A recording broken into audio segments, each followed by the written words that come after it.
Honorable Francisco Sila Bustro. Michael Tusig, no? Understig. Infrastruktura, isgutan ng social services na kung din kabahin nila ang health na umaw ka na. Ang Asian Binigidi. So, may yung dagbinigidi. So, ako ang task kay i-present sa inyo ha ang program Rationale, meaning ang rason. Okay? So, karon na punta, in behalf sa tuwang sa surveillance office, sa MESO, among ginapasalamatan karon ang amo ang po natin ang Filaria 2016. Ngayon po ang kalaban natin na hanggang ngayon, kalaban pa rin natin is ang dengue. Ang dengue po, huwag daw painumin ng tawa-tawa.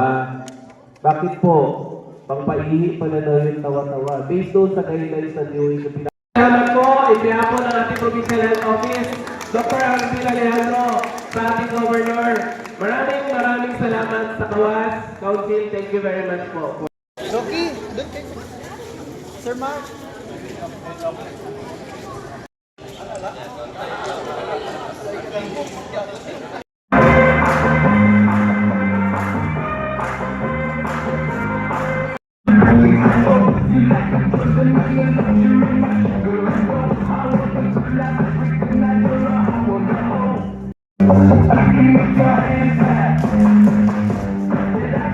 awareness no kung paano sa natin siya i-prevent.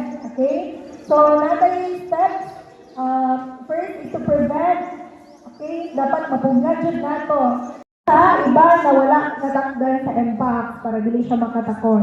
Okay? And then after lagnat. Sige, unsa hindi sa lagnat? Fever, pila ka Sa tanan, sa ato mga estudyante from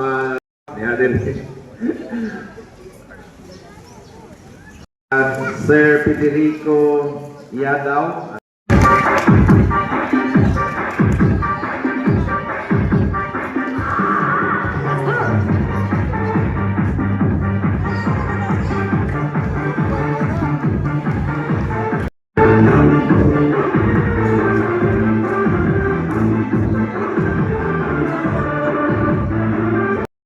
Sir, sa mga bisita kaniya, nga halos na ingon sa atong kapitan, no? Salamat po ta sa tuwang municipal health officer